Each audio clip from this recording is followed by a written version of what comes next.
Welcome to Jazz Time. JazzTime.com is an online store that buys, sells, trades authentic luxury watches. We make these videos so our customers can easily choose the best watch for themselves in the comfort of their own home. If you like this watch and would like to purchase it at the lowest price anywhere online, click on the link in the description below to buy it at JazzTime.com. Today, I'll be reviewing the Breitling Navitimer B01 Chronograph 43 with a very special boutique-only color, green. Reference AB0138241L1P1. I'll tell you a little bit about the case bezel dial bracelet movement, finally tried on and give you my thoughts. So let's start just with a little history or overview. Now, Breitling is making a lot of different collections. They make, most notably, I would say their most famous watch is probably the Navitimer. Yeah, the one that you're actually looking at right now. And they make a lot of different variations of it. They make other really cool models, such as the Avenger, which is many, you can divide that in many subdivisions. They make a classic AVI, a Chronomat, which has that little, bullet looking bracelet. Then they have the Premier, which is like their dress watch. And they have some more modern things and lower priced ones, like their Super Oceans, and their sort of quartz ones that can be used for exercise and such, which is called the professionals. This one is the Navitimer. I think it's their best one, and maybe that's why they put it as their first one on the left-hand side when you go to their website and look under collections. I think it's pretty. I think it's actually the best looking one. And I've been actually looking since I've been doing watches and I've been interested in watches for a very long time. I'd say more than I guess it would be nearly 20 years now, actually. I've been interested in watches, and Navitimer was one of the first ones. I didn't know anything about watches. I saw the Navitimer look, and I always liked it because of all this busyness that's going on. Whether you actually use it, that's who cares. But the point is that it looks busy, looks complicated, and yeah. So let's unpack it a little bit and start talking about the watch, where it stands in the lineup. Now, the Navitimer is going to have, as you can imagine, since it's one of their best sellers, it's going to have a ton of different variations over the years in every configuration you can imagine in material. They make it in steel, and when they make it in steel, they make it with blue, the gray, with different subdial combinations, the light blue, you can change the strap, and then they make it in gold, yellow, rose gold. They make it with gold bracelet, with just you name it. They have every variation you can think of, and they even done it in green, which is what you see here. So on their website, I think they have something like 50 different Navitimers, and really, when I say every configuration, I really mean it. But the same concept remains on all their Navitimers, which is basically the case looks the same like it does as you see here. The dial is almost always going to be a chronograph, not always, but they usually have this crazy tachymeter on the side that I'm sure it tells something, but yeah. So this is basically how the Navitimer looks. Okay, so with that said, let's start talking about the watch itself, starting with the case. The case is going to be, as the name implies, a Chronograph 43, which means it's going to be 43 millimeters, which is not a huge size. It's a good size. The thickness, let's look at it on its side. It's going to be 13 millimeters, 13.7 millimeters actually. And the height, the most important metric I would actually say is the height, the lug to lug, means one end of the lug to the other end.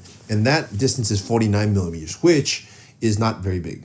It's a good size, a reasonable size that most men could wear.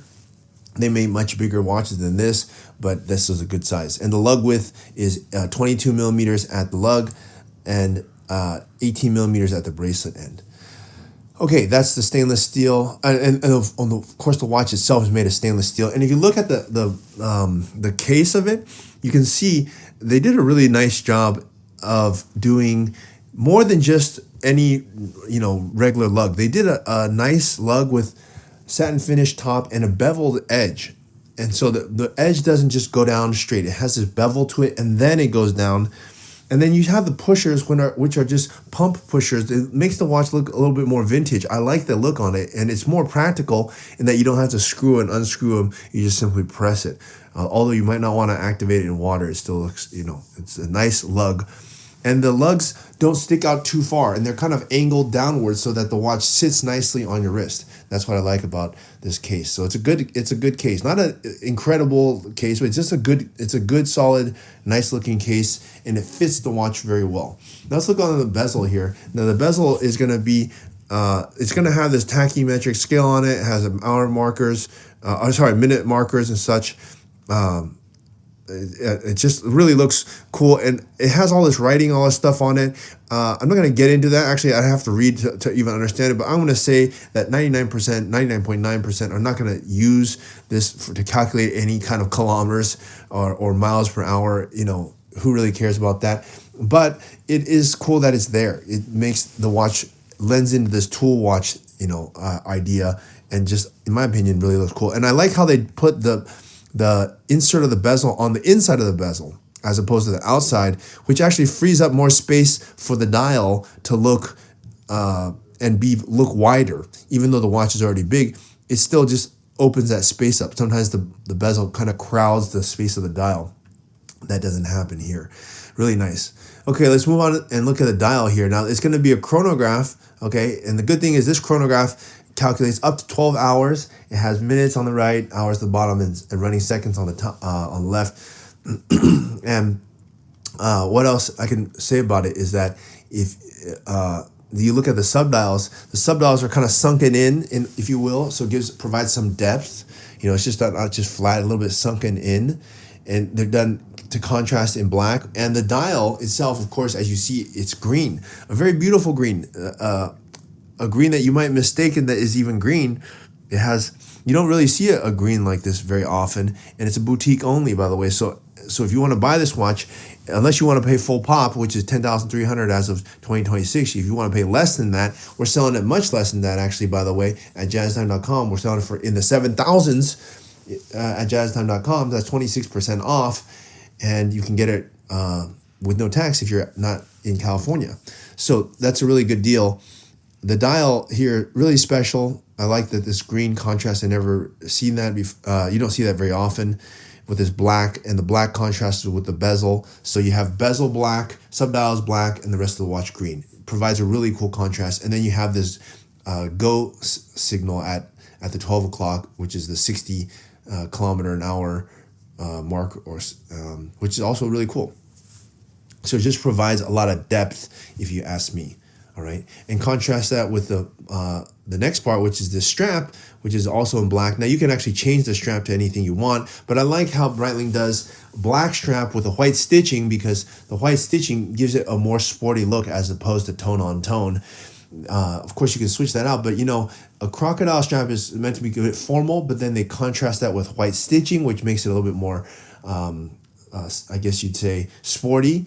And so it just really makes this a total package watch that you can actually wear this with a suit. Yeah. Or you could even wear this very casually. So Breitling really knocks it out of the park. And I like the way, by the way, that their emblem is done. The old emblems didn't look like this. They looked quite different. They were not as cool as they do look now. Okay, let's look at the movement here. Now, I'm freaking shocked that this watch at a price point of $10,000 is going to have a see-through case back and a movement that you can see, and the movement actually looks quite nice. You see the rotor is done really nicely, Breitling, and it's cut out. By the way, cutting out the rotor, it not only allows you to see the movement, it also takes more work. So you don't do that unless this is a high-end watch, and Breitling, this model certainly is, so they do that. And they allow you to see the workings of it. They do a really nice finish, Coteau de Genève finishing, and you can see the vertical clutch wheel, which allows the chronograph to run smoothly, right? A little off center, but close to the center, and you see the gears and whatever else. So it's really nice. And the jewels, of course, these purple jewels are really, they did a really nice job. This is going to be a caliber B01 manufacturer, Breitling in-house movement. It's self-winding and has a power reserve of 70 hours. Okay, I already told you about the bracelet too. It's a really nice one. And you can swap it out for any other color you like, but I do like it on black. So maybe I could see it with a green stitch. That would be kind of crazy, right?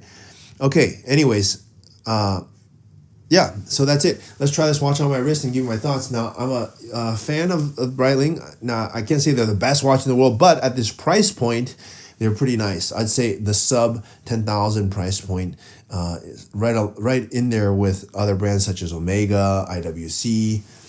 These are brands that are nice entry level luxury watches. They're not the most expensive luxury watches. We reserve those for like Rolex, Audemars Piguet, Patek, Richard Mille, etc. But it's still a good brand. It's still a Swiss watch. You can still look good wearing it, and you can get it at slightly of a discount, and you can kind of wear a watch that not everybody's wearing. And I like the Navitimer. It has a long history. So for those reasons, I'm going to give a thumbs up. And if you want to buy it at the lowest price anywhere online, click on the link in the description as well to buy it at jazz.com. If you want to find out more about the watch you just saw in the video, you can just click below on Show More to see the full description. Then you can check the link next to model as seen in video, click on it, and you will get to the proper page where you can see all the details. If you're watching on a mobile phone, you have to click on the arrow down on the right hand side below the video to see the full description. If you like this video, please give us a thumbs up. If you would like to share this video with your friends, you can use the share button below and share it on any platform you like. If you have questions, constructive feedback, want to tell us about some mistakes or misspeaks, just write a comment below. If you want to see more videos like this, you should subscribe to our channel and visit our channel page where you can find all the videos. And if you're interested in a specific watch brand, you can check out our playlists. If you want to check the price for a watch or want to buy one, remember at jazztime.com you always get a steep discount, so you should check the prices with us. If you want to know the price for a specific watch, just go to Google, type in JazzTime, plus the brand, model, and the details you're interested in, and Google will find the right page for you. Thank you for watching.